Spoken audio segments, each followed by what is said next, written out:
sampai ke Jumat itu normal part 2 dan juga eksponensial. Kita bahas dari yang paling sederhana dulu. Ya, yang paling sederhana adalah distribusi uniform, ya, uniform, seragam. Nah, ciri-cirinya itu nilai peluangnya itu seragam, gitu ya, dalam suatu interval tertutup. Ya, fungsi densitasnya itu flat, datar, gitu ya. Jadi kalau misalkan kita mau menentukan peluang gitu ya dari suatu X yang dia terletak di dalam interval A sampai B, dinyatakan seperti ini. Ya, peluang dari X yang lebih besar dari A sampai B. Nah, bedanya kalau dengan yang diskrit, kemarin kan ini sangat menentukan ya tandanya ini. Apakah dia lebih dari, apakah dia kurang dari sama dengan, apakah lebih dari sama dengan gitu. Karena itu akan menentukan dari titik mana perhitungan dimulai. Tapi kalau di distribusi kontinu, kalau kita menyebutkan X itu antara A sampai B, ya berarti semuanya dihitung dari A sampai ke B gitu. Ya.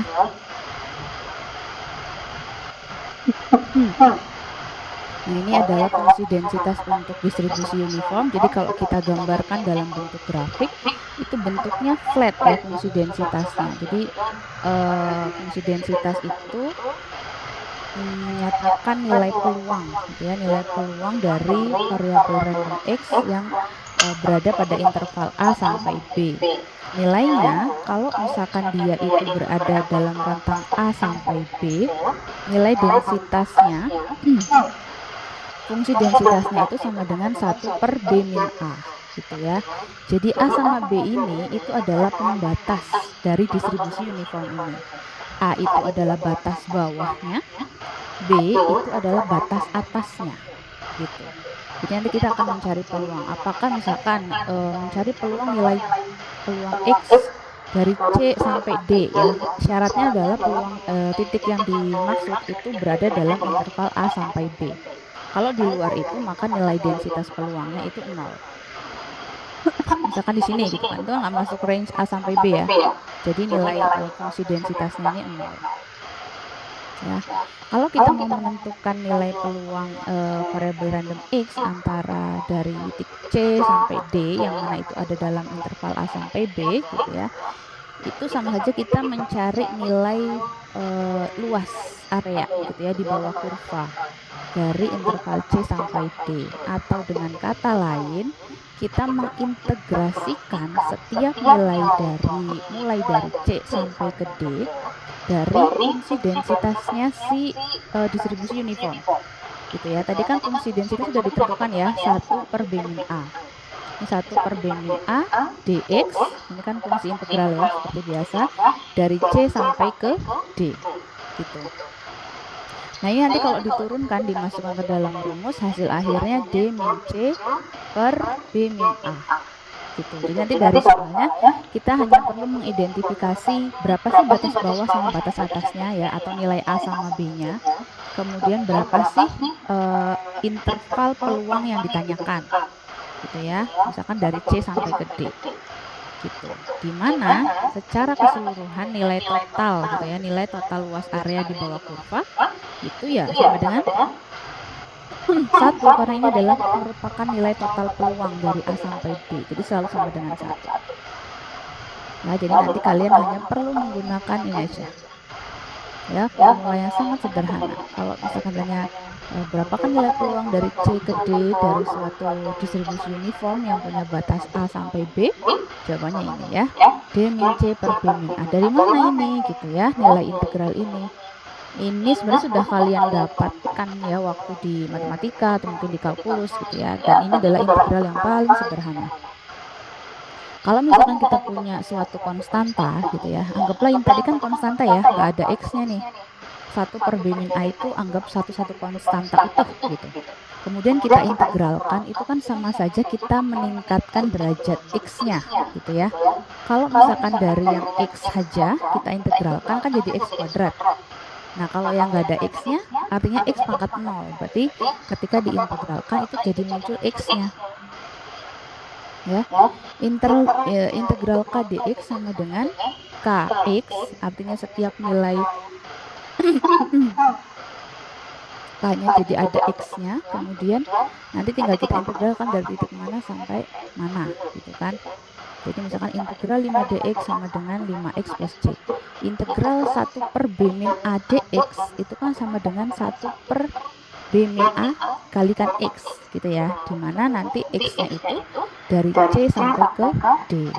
Ya, kalau kita integralkan berarti kan nilai integral terbesarnya dikurangi yang paling kecil, gitu ya.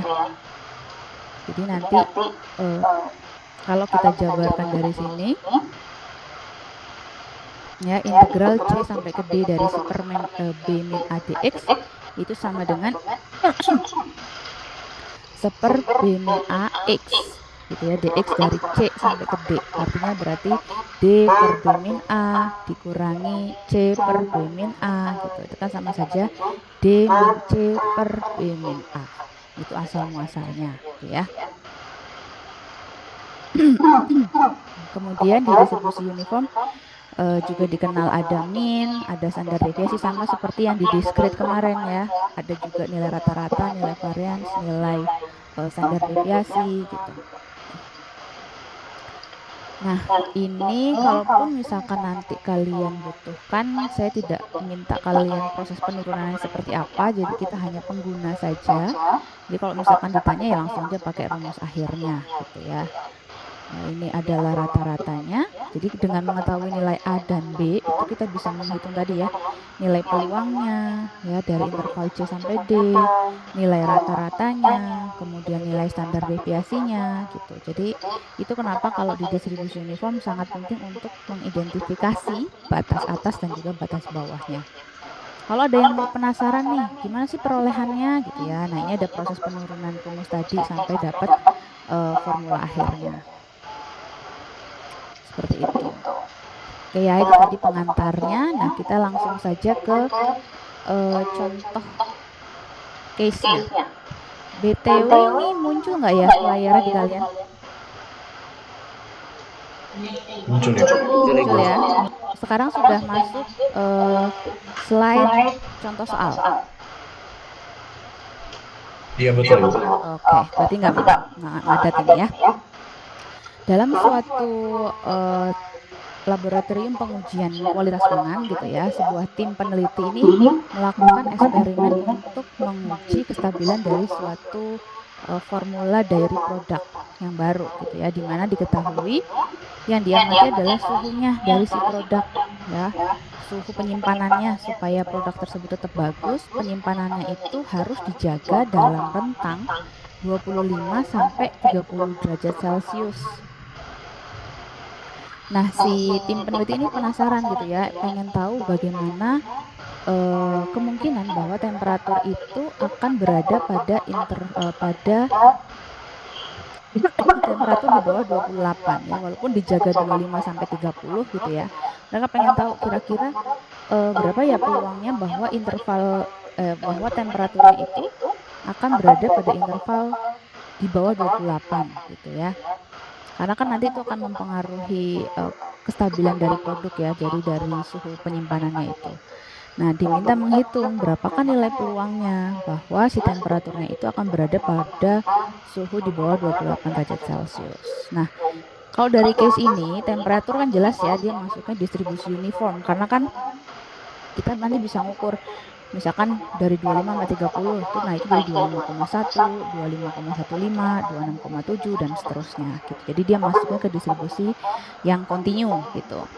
Kenapa di uniform? Karena tadi ya, dia hanya punya batas atas sama batas bawah dari 25 sampai 30. Jadi kalau dari case ini kita bisa identifikasi ya nilai A dan B sebagai batas bawah dan batas atasnya, kemudian nilai C dan D yang ditanyakan. Kalau dari sini nilai A sama B-nya berapa? A-nya 25. 25 dan 30. Oke, 25 itu A atau B? A, B-nya 30 ya. Oke, A sama B sudah kita tentukan dari 25 sampai 30. Kemudian ditanyakan adalah berapa peluang di bawah 28. Artinya ini yang ditanyakan juga kan interval ya, dari berapa sampai berapa. Artinya ini menunjukkan nilai C dan juga D. C-nya berapa, D-nya berapa? 25 dan 27, Bu. Oke, 25 dan 27. Ada yang berpendapat lain? Ingat ya, ini adalah distribusi kontinu, jadi tidak terputus nilainya.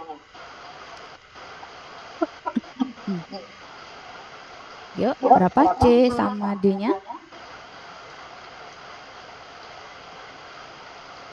Ya, kalau di discrete mungkin benar ya dari 25 sampai 27 karena below, tapi ini adalah distribusi kontinu, yang artinya sampai ke titik 28 akan dihitung gitu kan. 27,9 itu kan masih below 28 juga gitu ya.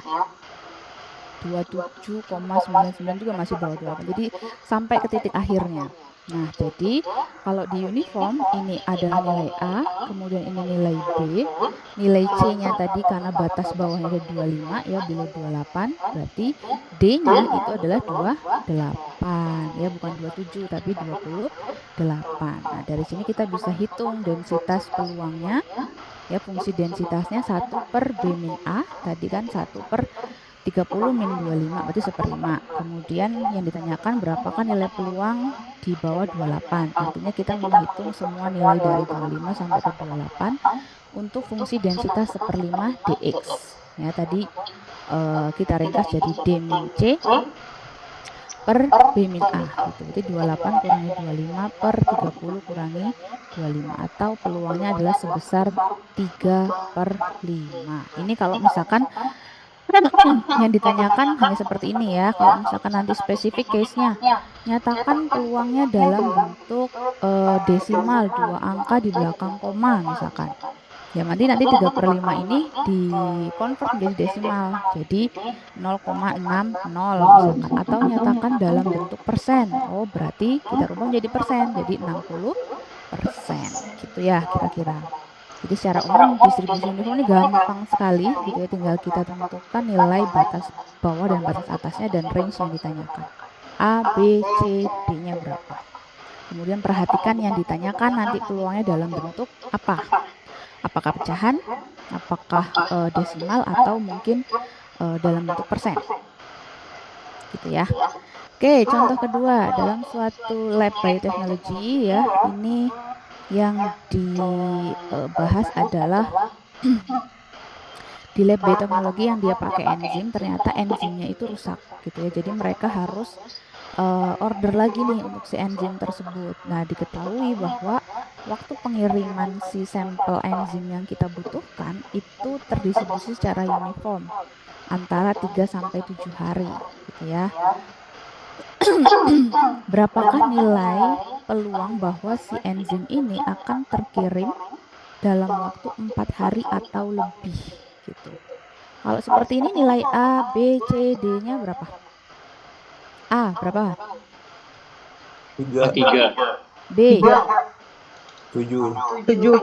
C 4. 4, D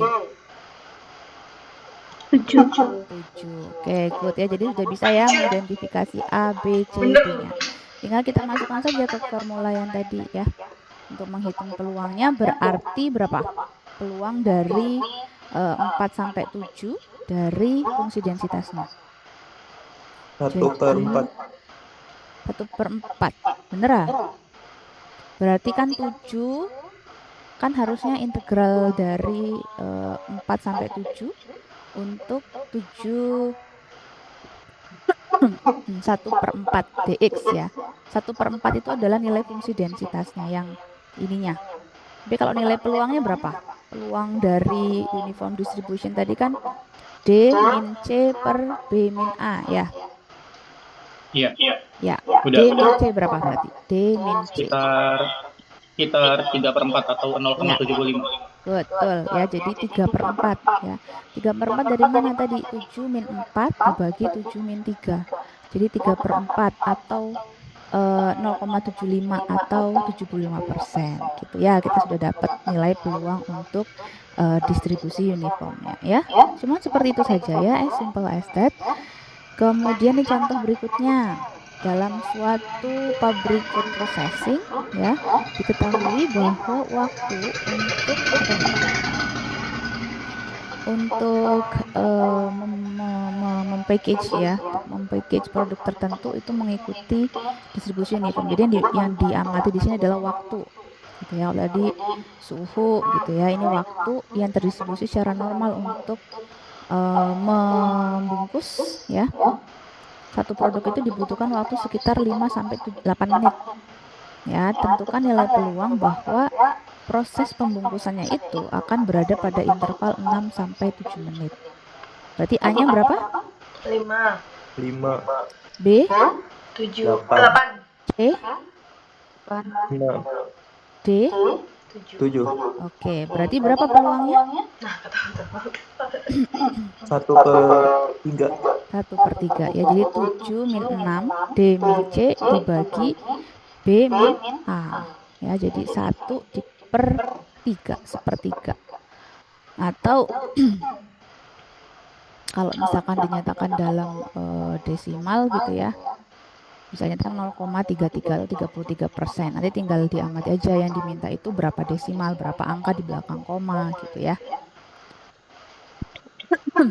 Jadi gampang sekali. Nah, kemudian ini case berikutnya untuk distribusi uniform. Ceritanya kalian lagi mau naik ke lantai 3 di gedung A gitu ya, naik lift. Biasanya waktu yang kalian butuhkan untuk mendapatkan lift itu sekitar 0 sampai 40 detik sampai akhirnya liftnya datang ke hadapan kalian gitu ya. Diasumsikan waktunya itu terdistribusi secara secara uniform. Nah, kemudian diminta menghitung berapakah nilai peluang bahwa si liftnya itu akan datang dengan waktu less than 15 detik. Berarti kalau seperti ini, AB-nya 0 dan 40. A, B ya, jadi 0 dan 40. C-nya? C-nya 0. C-nya 0, B-nya? 15. 14. Ayo. 14. 14 apa 15? 15. 15. Ingat ya, ini distribusi kontinu ya. Jadi semua nilainya akan diperhitungkan per detiknya bahkan gitu ya. Jadi nanti batas atasnya adalah 15. Ya, jadi ini AB, kemudian C-nya juga 0, D-nya itu 15. Jadi peluangnya menjadi berapa? 3/8. Ya, betul ya. Jadi 15/40 atau 3/8 kalau kita sederhanakan. Bisa ya? Gampang sekali kan untuk yang distribusi uniform ya. Ini contoh lain, misalkan seorang customer itu di-charge pembayarannya itu berdasarkan jumlah salad yang mereka ambil gitu. Nah, jumlah saladnya dalam ons itu ternyata didistribusi secara uniform, artinya diamati adalah beratnya ya. Terdistribusi secara uniform biasanya satu orang itu akan mengambil antara 5 sampai 15 ons. Jadi diminta menghitung berapakah nilai peluang untuk seorang customer itu akan mengambil salad yang beratnya antara 12 sampai 15 ons. A-nya 5. B-nya 15. C-nya 12. Oke, D-nya 15. good. Berarti peluangnya sebesar 3/10. 3/10. Jadi 15 dikurangi 12 ya, D min C dibagi B min A, 15 kurangi 5 atau 3/10. Itu bisa. Kalau kalian mau menghitung luas area di bawah kurvanya juga bisa ya. Jadi kan sama aja ya sebenarnya kita menghitung luas areanya, tapi kan ini harus menghitung fungsi densitasnya dulu sama aja ya. Ini luas area yang ungu yang ditanyakan antara 12 sampai ke 15. Berarti ini kan lebarnya ya 3 kali tingginya. Tingginya adalah fungsi densitasnya ini. Ya, 1/B min A, 1/10 kali 3 sama saja ya, 0,3. Oke? Clear ya untuk distribusi uniform, segampang itu untuk menentukan peluangnya. Tapi yang perlu kalian highlight mungkin ya, jadi batasnya. batas atas dan bawah, dan juga interval peluang yang ditanyakan. Ingat, kalau di distribusi kontinu kita harus menghitung semua titik ya, walaupun yang ditanyakan adalah less than atau below gitu ya, tapi kita harus hitung sampai ke titik batas atasnya berapa. Itu ya. Jelas ya? Jelas Ibu. Sip. Oke, kita lanjutkan ke distribusi kontinu yang kedua, yaitu distribusi normal. Nah, ini adalah distribusi yang mungkin kalian pernah dengar mungkin ya, familiar mungkin. Ya, distribusi normal itu adalah distribusi yang paling banyak kita pakai di pengolahan data, penelitian gitu ya. Karena nanti syarat untuk uji lanjut biasanya itu adalah bahwa datanya itu harus terdistribusi secara normal gitu. Jadi dia ada karakteristik tertentu gitu ya. Karena memang distribusi normal ini yang paling representatif menggambarkan sebaran data kita ya, yang secara alami itu ya akan seperti ini gitu. Ya, seperti ini. Seperti apa? Ini bentuknya itu seperti bell shape ya, seperti lonceng kalau katanya si Carl Friedrich Gauss itu. Termasuk kayak misalkan nilai kalian gitu ya, nilai hasil ujian statistik gitu ya. Yang bagus itu adalah dia yang punya data terdistribusi secara normal. Artinya apa? Ada nilai-nilai yang terpusat di daerah tengah yang merupakan nilai rata-rata kelas gitu ya. Ada nilai yang dia pencilan atas, artinya dari satu kelas tuh pasti ada beberapa saja gitu ya yang nilainya sangat tinggi, ada juga beberapa yang nilainya sangat rendah gitu. Nah, ini adalah bentuk alami dari data itu ya memang seperti itu gitu ya. Jadi nanti kalian akan jadi yang paling banyak sebagai rata-rata kelas ya, pencilan bawah atau pencilan atas gitu. Nah, yang jelas kalau misalkan bentuk data dari distribusi normal itu karena bentuknya bell shape ini tadi, dia punya karakteristik dia simetris ya. Simetrisnya itu based on nilai rata-rata kelasnya, nilai minnya ya. Jadi ketika nilai min di sumbu y-nya ini ya, jadi dari sumbu x ini ya, membagi 2 si bell shape curve-nya gitu ya, dari nilai minnya atau nilai rata-ratanya. Nah, nanti untuk di normal distribusi atau distribusi normal ya, nilai minnya itu kan rata-rata ya, jelas di tengah. Kemudian median nilai tengahnya itu juga di tengah, sama persis.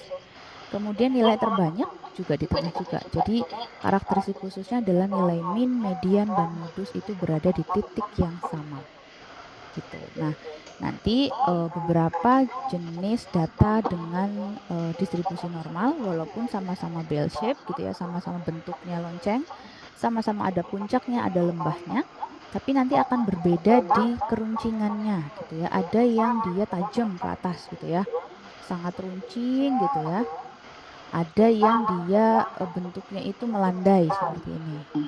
Ada yang dia geser ke kiri, ada yang geser ke kanan. Nah, itu sama-sama bell shape sebenarnya, tapi nilai min, nilai rata-rata dan juga standar deviasinya itu akan menentukan bentuk dari si bell shape-nya akan seperti apa.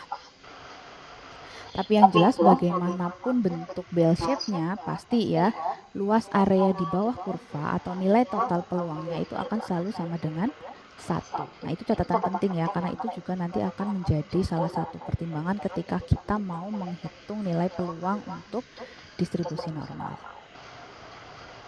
Nah, ini ya, bentuknya akan tergantung dari nilai min dan juga nilai standar deviasi gitu.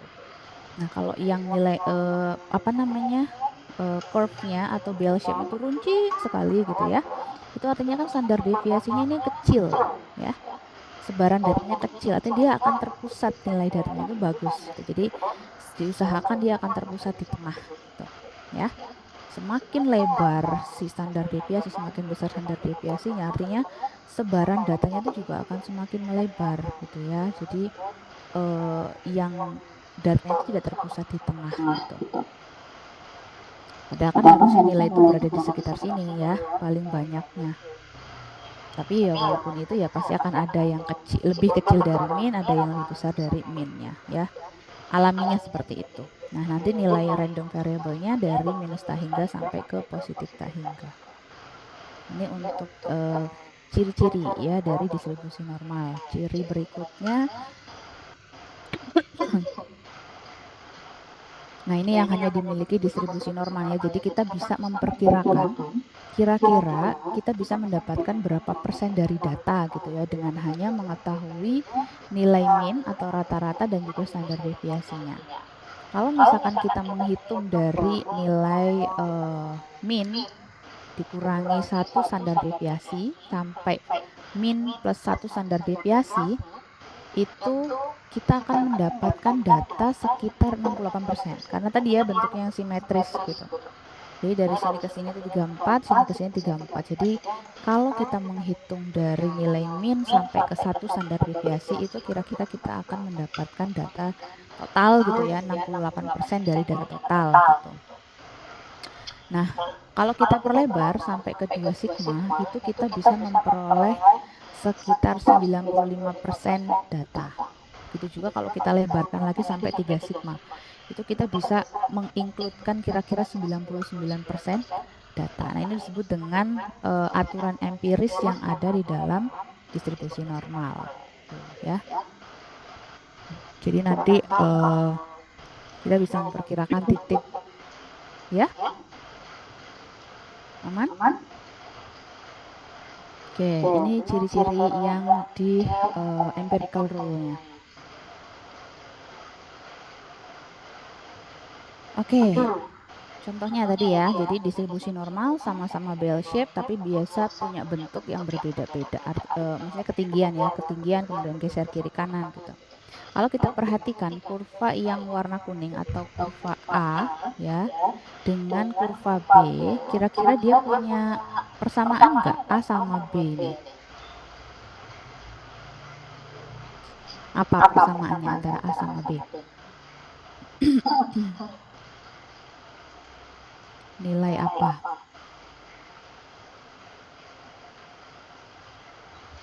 Anyone? A sama B. Tadi yang menentukan bentuknya adalah nilai min dan juga nilai standar deviasi. Kalau kita amati di A sama B, kira-kira yang sama apa, yang beda apa? Minnya sama. Oke, minnya sama, benar ya. Jadi sama-sama nilai tengahnya atau nilai rata-ratanya itu berada di titik yang sama. Yang beda apanya? Standar deviasinya. Standar deviasinya. Yang A standar deviasinya lebih besar apa lebih kecil daripada yang B? Lebih kecil. Lebih kecil ya. Jadi dia akan lebih runcing, lebih sharp ya bell shape-nya itu karena dia standar deviasinya lebih kecil daripada yang B. Kalau kita bandingkan antara A sama C, apakah dia punya persamaan? Kalau perbedaannya apa? Meannya beda. Ya, minnya beda. Standar deviasinya? Beda, Bu. Beda juga ya. Jadi A sama C ini dua kurva yang benar-benar beda gitu ya dari segi rata-rata, dari segi standar deviasi gitu ya. Tapi secara umum A, B, C ini sama jumlah total peluangnya pasti selalu sama dengan 1 ya. Jadi luas area di bawah kurvanya itu selalu sama dengan 1. Mau seperti apapun bentuk kurvanya gitu ya.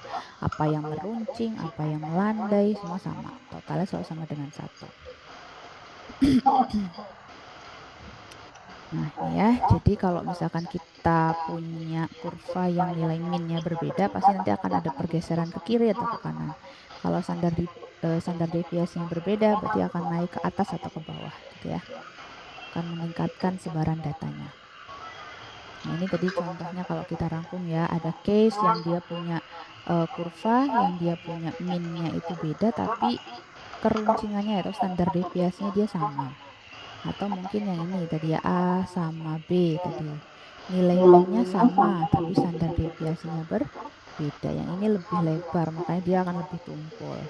Atau mungkin benar-benar beda dari sisi min dan juga nilai standar deviasinya gitu ya. Nah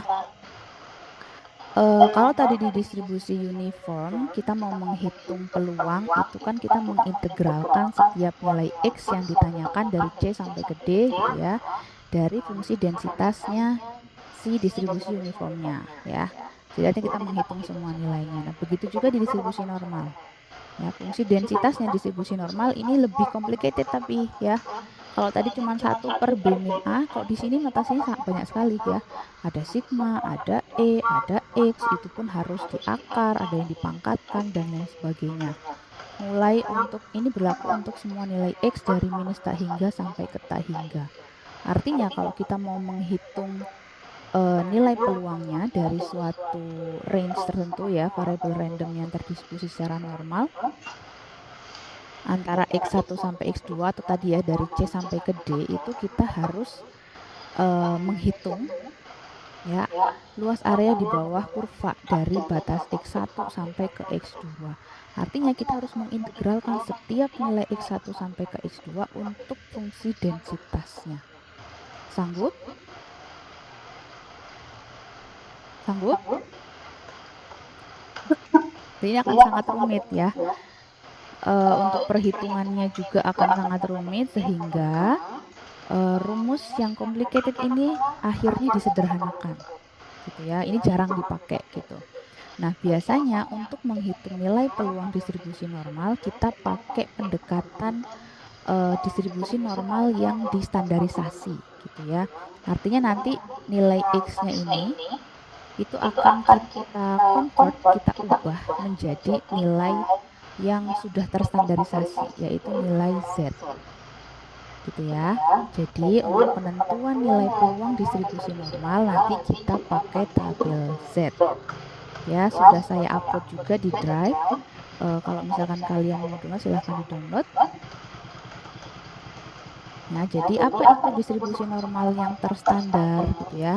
Kalau tadi kita punya distribusi normal yang berbagai jenis gitu ya, kan nilai min dan juga standar deviasinya bermacam-macam sekali gitu ya, berapa saja nilainya bisa gitu, asalkan nanti dia terdistribusi secara normal. Nah, kalau yang distribusi normal yang terstandar itu punya ketentuan khusus untuk nilai min dan juga standar deviasinya ya, yang seperti apa gitu ya. Jadi distribusi normal standar atau distribusi normal yang terstandarisasi itu ketika distribusi normalnya itu punya nilai minnya itu selalu sama dengan 0, standar deviasinya selalu sama dengan 1. Jadi dari asal muasal normal distributionnya itu apapun, itu akan kita convert menjadi bentuk ini. Gitu gampangnya ya.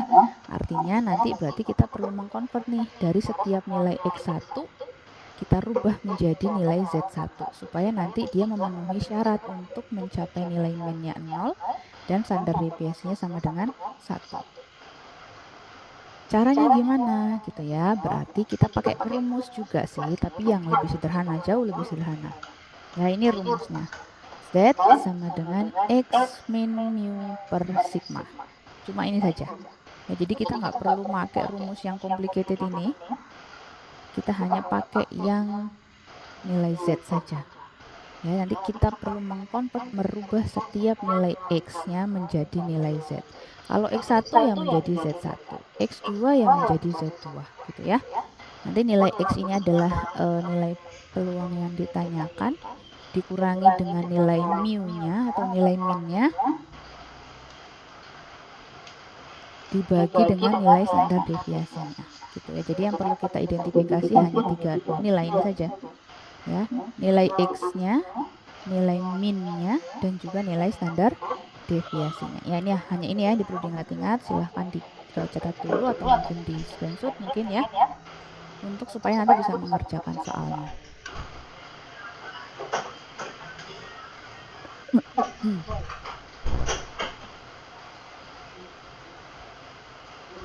Oke. Nah, berarti nanti kalau misalkan kita sudah rubah menjadi distribusi normal standar, nilainya itu menjadi grafik Z gitu ya, tabel Z. Untuk nilai min-nya 0, nilai standar deviasinya 1. Gitu ya. Nanti akan ada nilai Z negatif dan juga nilai Z positif. Nah, ini yang bisa kita cari di dalam tabel. Jadi tabel itu menunjukkan nilai peluang yang di bawah kurva ini untuk nilai Z sekian gitu ya. Nah, misalkan ini suatu variabel random X terdistribusi secara normal. Diketahui nilai rata-ratanya 100, standar deviasinya 50. Berapakah nilai Z untuk X sama dengan 200? Yang ditanyakan seperti itu. Kan ini ada ya, ini nilai mu-nya, ini nilai mu-nya, ini nilai sigma atau standar deviasinya, ini nilai X yang ditanyakan. Sudah tinggal kita convert saja ke nilai Z. Z sama dengan X min mu per sigma. X-nya tadi 200, mu-nya min tadi ya 100 dibagi dengan nilai standar deviasinya 50. Oh, jadi nilai X 200 itu sama saja kita mencari nilai Z sama dengan 2. Carinya di mana? Di tabel nanti ya. Jadi sebenarnya untuk bentuknya itu akan sama gitu ya. Kita hanya merubah skalanya saja. Jadi kalau dari X tadi nilai min 100 itu akan setara dengan nilai Z sama dengan 0. Nilai X 200 itu akan setara dengan nilai Z sama dengan 2. Gitu ya. Jadi distribusinya sama, hanya berubah skalanya saja menjadi distribusi normal standar. Nah, nih ya. Jadi nanti ketika kita diminta untuk menghitung berapakah nilai peluang dari suatu variabel random X yang terdistribusi secara normal dari interval A sampai B, yang pertama harus kalian identifikasi adalah gambar dulu bentuk kurvanya supaya tahu daerah mana yang ditanyakan. Gitu ya. Jadi kita perlu menggambar dulu kurvanya. Setelah menggambar kurvanya, kita hitung nilai Z-nya. Jadi kita convert setiap nilai X-nya menjadi nilai Z, baru kemudian kita cari nilai peluangnya di dalam distribusi normal standar. Nah, ini tabelnya ya, bentuk tabel dari distribusi normal standar. Jadi di dalam tabel nanti kalian bisa cek juga ya, di sebelah kiri itu ada nilai desimal awal. Sebelah kanan atau yang kolom ke kanan itu adalah nilai desimal berikutnya dari si nilai Z-nya. Jadi hanya ada satu komponen saja kalau di tabel Z ya, atau tabel distribusi normal terstandar. Kita hanya mencari nilai peluang untuk Z sekian gitu. Misalkan kita mau tahu nih nilai peluang untuk Z yang Z sama dengan minus 3,5. Berarti minus 3,0 dulu kita cari di sebelah kiri. Baru koma berikutnya, desimal berikutnya 0,05 di sebelah kanannya. Oh, nilai peluangnya adalah 0,0011. Jangan lupa ya, di sini ada titik. Titik ini artinya di depannya ada koma, ada 0,0011. Ya, karena beberapa cutting kalian mungkin karena panik ya waktu mengerjakan soal, akhirnya ditulisnya peluangnya adalah 0011, padahal ini harusnya 0,0011 gitu ya, itu catatannya. Jadi ini adalah desimal ini artinya gitu ya. Kemudian catatan kedua adalah tabel ini sudah dinyatakan dengan gamblang bahwa nilai peluang yang ditampilkan itu adalah nilai peluang yang kurang dari Z tertentu gitu. Jadi misalkan Z-nya Z minus 2,82 gitu ya, ini nilai 0,0024 itu adalah nilai peluang yang kurang dari minus 2,82 Z-nya di sini. Waalaikumsalam. Nah, ya oke. Jadi, kalau misalkan kita membutuhkan nilai Z yang lebih dari Z sekian gitu ya, artinya kita ditanyakan pada daerah sebelah kanan, itu harus ada treatment khusus ya. Jadi sama seperti yang di binomial kemarin. Kalau kita mencari daerah sebelah kiri, itu bisa kita langsung hitung di dalam tabel. Kalau yang lebih dari, berarti kita harus hitung dari totalnya dulu ya. 1 minus daerah sebelah kiri. Gitu ya. Untuk pendekatannya sama sih seperti yang kemarin ya. Nah, ini untuk tabel Z-nya ya. Jadi yang sebelah kiri ini, sekali lagi ini sebelah kiri adalah desimal awal dari Z yang ditanyakan.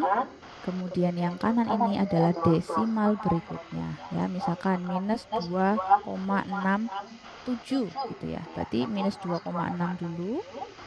Kemudian kita tarik sampai ke desimal 0,07.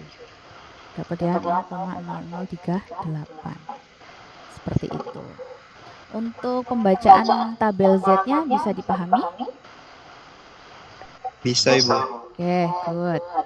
Kita ke tipenya ya. Jadi nanti yang perlu kalian pahami dan kritisi adalah case yang ditanyakan tadi ya.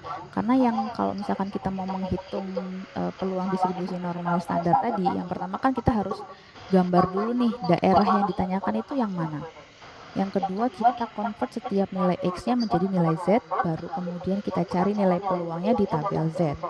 Nah, yang dimaksud dengan menggambar itu ini, gitu ya. Kita mengidentifikasi apakah dia itu yang ditanyakan tipe 1, ya, artinya daerah yang sebelah kiri.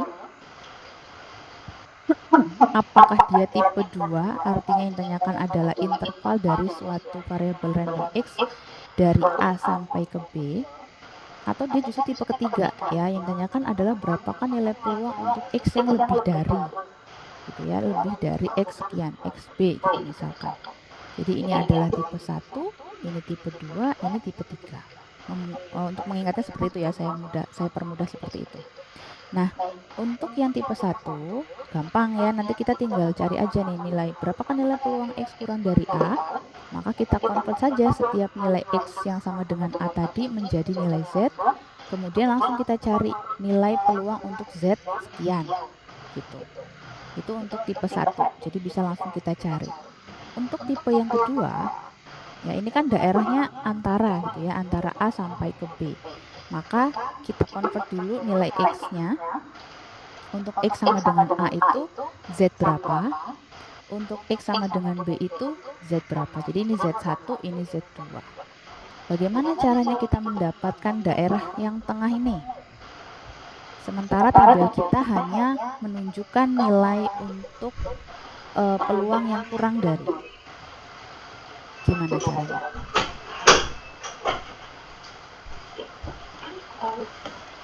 Ada yang punya ide? Tidak. Kita mau dapat daerah tengah ini. Gimana caranya? Padahal tabel kita hanya menghitung peluang Z yang kurang dari. Dikurang-kurangin gak sih? Aku seingatku gitu deh. Ada yang punya ide? Izin menjawab, Bu. Jadi ini Boleh. pakai yang tabel ya, Bu? Iya, ini nanti pakai tabel. Kalau pakai tabelnya itu kita melihat dari dua titiknya. Kalau misalkan yang kayak 0,35 sama 0,45. Nah, jadi kita kurang yang 0,45 sama yang 0,35. Oke, Kayak gitu, benar Bu. ya. Oke, thank you Yori, benar. Jadi kalau misalkan kita tadi menghitung ya, dapat dari nilai A sampai B, ternyata ketemu Z1-nya, contohnya tadi Yori menyebutkan 0,35. Z2-nya adalah 0,45. Maka untuk mendapatkan daerah yang diarsir, kita cari dulu nilai peluang untuk Z2 di dalam tabel itu berapa. 0,45 tadi itu berapa gitu ya. Artinya dia menghitung dari titik sini sampai ke sini. Ya kan? Kemudian dikurangi nilai peluang untuk Z yang pertama 0,35 tadi. Artinya dia menghitung dari sini sampai ke sini. Jadi kita menghitung irisannya ya, antara sini ke sini, ya, antara Z2 ke kiri dan Z1 ke kiri. Artinya nanti kita akan mendapatkan daerah irisan yang tengah, gitu ya. Oke, good, terima kasih Yori. Kemudian untuk yang ketiga, tadi tabel kita ingat ya, tabel kita tidak bisa menghitung nilai yang lebih dari, hanya bisa digunakan untuk menghitung yang kurang dari. Sementara yang ditanyakan daerah sebelah kanannya di tipe ketiga ini. Jadi setelah kita convert dari X menjadi Z, apa yang harus dilakukan?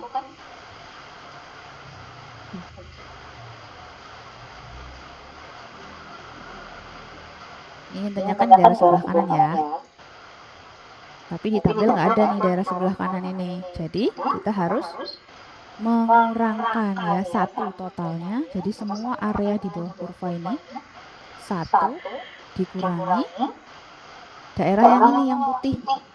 Ya, jadi kita mau dapat daerah yang biru dengan cara satu total kurvanya. Total peluangnya kan satu ya, dikurangi nilai Z, peluang untuk nilai Z yang kurang dari batas Z hasil perhitungan tadi. Misalkan tadi sini 0,45 gitu ya. Yang ditanyakan adalah berapa peluang Z yang lebih dari 0,45. Yang kita hitung adalah 1 minus Z yang kurang dari 0,45 ya. Jadi 1 dikurangi daerah putih supaya bisa dapat daerah birunya.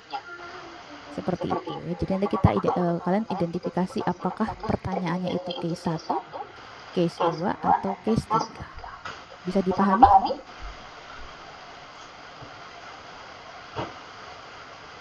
Ada yang masih bingung? Jelas? Jelas ya. Oke, saya anggap jelas karena tidak ada yang komentar. Contohnya, dalam suatu distribusi normal ya, X ini terdistribusi secara normal dengan nilai min atau mu-nya itu 8, standar deviasi atau sigmanya 5, tentukan nilai peluang X yang lebih dari 8 dan kurang dari 8,6. Kalau soalnya seperti ini berarti case 1, 2, apa 3? 2, benar ya. Jadi nanti kita hitung dulu masing-masing nilai X ini kita convert menjadi Z1 dan Z2 ya. Ini gambarnya salah ya, harusnya merahnya yang di tengah aja. Jadi yang sebelah kiri ini nggak perlu diarsir, harusnya hanya daerah antara 8 sampai ke 8,6. Kita convert ya setiap nilai X-nya, ini Z2, ini Z1 ya. X min mu per sigma. X2 nya berapa tadi? 8,6 dikurangi minnya 8, standar deviasinya 5. Akhirnya kita dapat nilai Z2 nya 0,12, Z1 nya 0 ya. Jadi kita convert tadi yang batas X nya itu 8 sampai 8,6, ternyata setelah dikonvert menjadi nilai Z itu antara 0 sampai 0,12. Jadi kita cari Z yang kurang dari 0,12 dikurangi Z yang kurang dari 0 gitu ya. Seperti ini. Z yang kurang dari 0,12 jadi tabel kan berarti kita carinya Z 0,12 gitu ya. 0,12. Oh berarti yang ini 0,5478 dikurangi Z yang kurang dari sama dengan 0. Berarti yang ini 0,5. Berarti kita akan peroleh nilai peluangnya adalah 0,0478 atau 4,78%. Ini contoh untuk case yang nomor 2.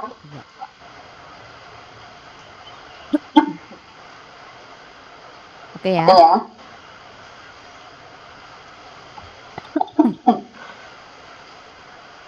Oke. Jadi kita mau dapat yang tengah, ini caranya Z2 dikurangi Z1 ya. Kita cari irisannya. Oke, kemudian case berikutnya contoh dengan data yang masih sama ya, minnya 18, standar deviasinya 5, tentukan nilai peluang untuk X yang kurang dari 18,5. Ini case 1, 2 atau 3? 1 ya, karena yang ditanyakan hanya yang kurang dari gitu. Berarti kita bisa langsung cari aja gitu ya, setelah kita convert nilai X-nya menjadi nilai Z. Jadi Z-nya adalah X yang ditanyakan, 18,6 dikurangi nilai min-nya tadi 18 dibagi dengan sigmanya adalah 5. Kita dapat nilai 0,12. Kemudian kita hitung di dalam tabel berapa nilai peluangnya untuk Z yang kurang dari 0,12 gitu ya. Ternyata tadi 0,5478. Ya udah, hanya ini saja gitu ya, tidak perlu dikurangi dengan apapun lagi. Karena yang ditanyakan hanya nilai peluang yang kurang dari 0,12. Artinya daerah di bawah kurva ya yang merah ini sampai ke titik 0,12. Itu untuk case yang modelnya case 1.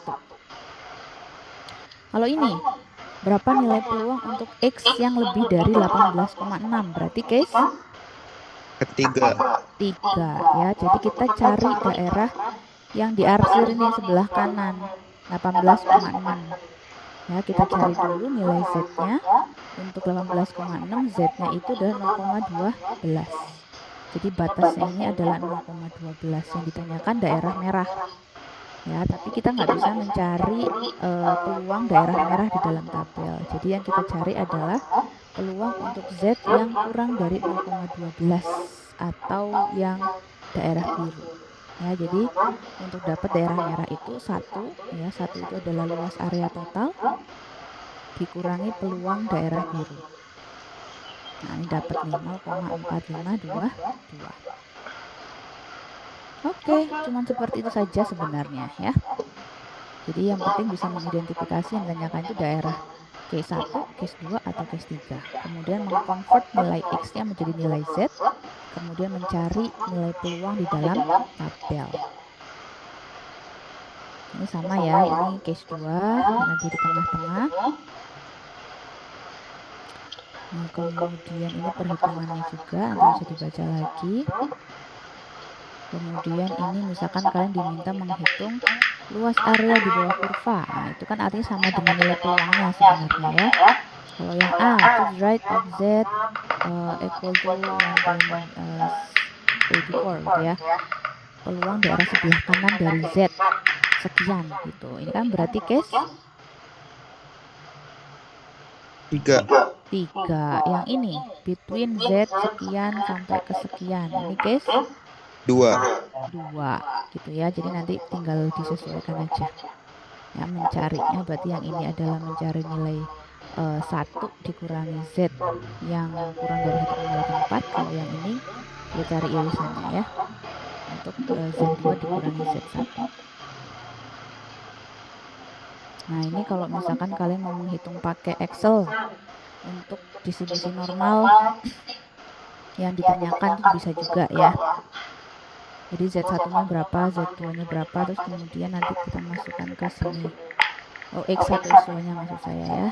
Tapi yang ini karena kalau kemarin kan binomial binom distribution ya, yang ini norm distribution. Tinggal masukkan nilai X yang ditanyakan, kemudian nilai min-nya berapa, standar deviasinya berapa, dia kumulatif atau bukan. Tapi menurut saya sih lebih handy kalau pakai tabel Z ya, jadi langsung aja gitu semuanya. Oke. Ini contoh exercise-nya ya, latihan soalnya. Dalam suatu perkebunan yang menghasilkan apel ya, yang punya apel berkualitas tinggi, diketahui rata-rata berat apelnya itu 150 gram dengan standar deviasi 20 gram, di mana berat dari apel itu terdistribusi secara normal. Nah, si pemilik perkebunannya ini pengen memastikan konsistensi dari berat apelnya dengan menghitung berapa sih nilai peluang bahwa ketika diambil sampel apel secara random itu akan terdistribusi beratnya gitu ya antara 140 sampai 160. Oke, silahkan. Kalau seperti ini berarti nilai min-nya berapa? Mu-nya. Atau ini case berapa dulu? Case Case 2 ya, sip, benar, case 2. Kemudian nilai min-nya berapa? Min. Mu. 150 Bu. 150 ya 150 rata-rata. gram. Average-nya 150. Kemudian sigmanya 20. 20. Oke, sudah dapat nilai min-nya. Nilai mu-nya ada, nilai sigmanya ada. Yang ditanyakan peluang untuk X lebih dari 140 dan kurang dari 160. Berarti kan ini X1, ini X2. X1 kalau kita convert menjadi Z1 berapa? Z1 sama dengan X min mu Min dibagi sigma. 0,5. 240 kurangi 150 dibagi 20. Berapa? 0,5. Min negatif 0,5. Oke. Z1-nya minus 0,5, Z2-nya 0,5. 0,5. Berarti kalau kita mau mencari nilai peluangnya, kita hitung Z 0,5 berapa dikurangi Z minus 0,5 berapa. Gitu ya? Iya, Ibu. Kalian sudah coba pakai tabelnya? Nanti kalau di tabel akan muncul ya. Sorry. Yang ini udah hasil akhirnya tabel, contoh tabel. Tabel bisa buka atau belum? Oh, belum. Oh, tabel Z.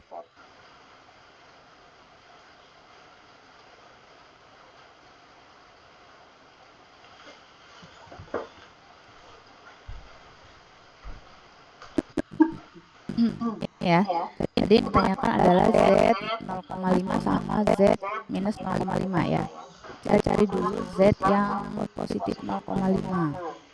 Berarti 0,5 desimal berikutnya apa? 0. 0 ya, jadi yang ini 0,6915 dikurangi Z minus 0,5. Berarti ini ya, dikurangi dengan ini 0,3085. 0,6915 dikurangi 0,3085 gitu ya. Nanti akan dapat nilai akhirnya adalah ya 0,383 atau kalau kita menyatakan dalam persen 38,3%. Oke ya.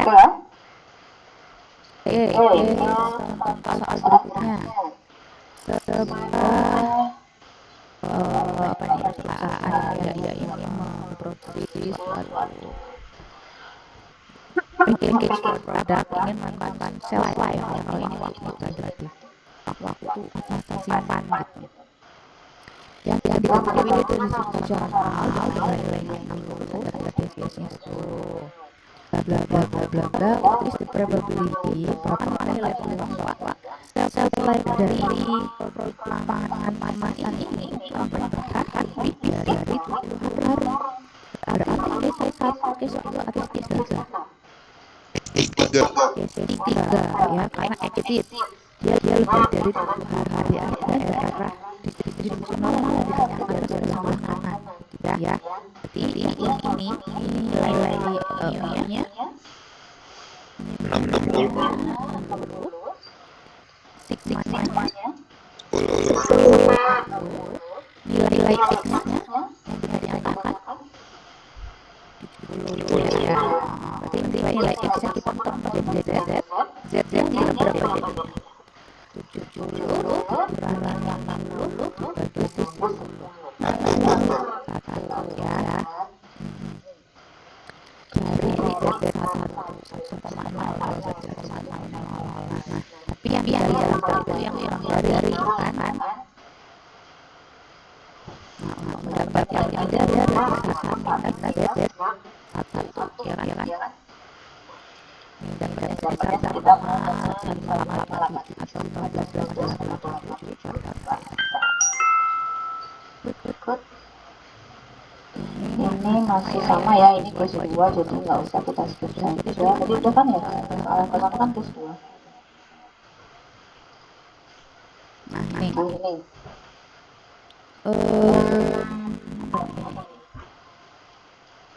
dalam suatu bioreaktor facility yang dia pakai NNC ya, yang mana ketika energinya itu diketahui dia terdistribusi secara normal dengan nilai 200 standar deviasi 25 bla bla bla bla bla. Berapakah nilai peluang bahwa energinya itu punya activity under 180? Berarti ini case 1, case 2 atau case 3? Case 1. Case 1 ya, jadi belum. Artinya ditanyakan di daerah sebelah kirinya si nilai Z gitu. Berarti kita langsung aja hitung ya. Nilai ininya ini 200. Ini adalah standar deviasinya atau nilai sigmanya. Ini nilai X yang ditanyakan. Berarti Z berapa?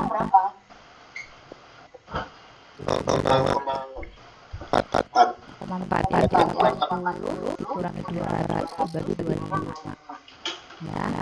0,4 apa 0,8 ya, jadi Z nya minus 0,8. Tinggal kita cari berapakah nilai peluang untuk Z yang minus 0,8 dan itu langsung kita pakai karena yang ditanyakan adalah daerah sebelah kiri ya, itu 21,19%. Oke, seperti itu saja untuk distribusi normal yang sudah distandarisasi ya. Bisa dipahami ya, intinya nanti kalian harus mengidentifikasi daerah yang ditanyakan itu mana. Apakah daerah sebelah kiri ya case 1, atau mungkin yang daerah tengah case 2, atau mungkin daerah 3 ya, daerah sebelah kanan yang ditanyakan itu case 3. Kemudian nanti kita convert setiap nilai X-nya menjadi nilai Z ya. baru kita cari peluangnya kita realisasi. Bisa dipahami ya, ya? Bisa Ibu. Oke, ternyata kita bisa lebih cepat ini ya. Kemudian ini sebagai tambahan informasi, kalau tadi kan kita datanya sudah langsung dicantumkan ya, nilai minnya berapa, standar deviasinya berapa. Ini kalau misalkan ternyata datanya itu masih data mentah gitu ya, jadi kita hanya dikasih data ini misalkan apa, tinggi dari student, bener ya, tinggi dari student, dari 20 student itu dalam sentimeter sekian. Nah, diketahui tingginya itu mengikuti distribusi normal ya, berapakah nilai peluang bahwa kalau kita ambil secara random student itu punya tinggi antara 160 sampai 170 gitu ya. Berarti kan kita belum tahu nih nilai minnya berapa sama standar deviasinya berapa. Ya, kita hitung dulu masing-masing. Bisa pakai rumus ini atau kalau misalkan kita punya data seperti ini kita masukin Excel aja ya. Kita hitung average-nya berapa, SD-nya berapa. Baru nanti kita hitung nilai peluangnya untuk case berapa ini kalau between 2. gitu ya, tinggal dihitung sendiri saja. Oke, saya rasa sudah itu ya untuk yang distribusi uniform dan part 1 dari normal distribution. Ada pertanyaan? Gampang ya? Bisa lah nanti ya. Oke, ada yang mau didiskusikan lagi? Cukup? Oke, kalau sudah cukup mungkin bisa saya akhiri ya, supaya kalian nanti bisa langsung nyari takjil ini, persiapan untuk berbuka. Semoga ini jadi amal ibadah kita ya, puasa-puasa sambil kuliah. Oke, terima kasih, saya akhiri. Assalamualaikum warahmatullahi wabarakatuh. Recording stop. Waalaikumsalam warahmatullahi wabarakatuh. Waalaikumsalam. Waalaikumsalam.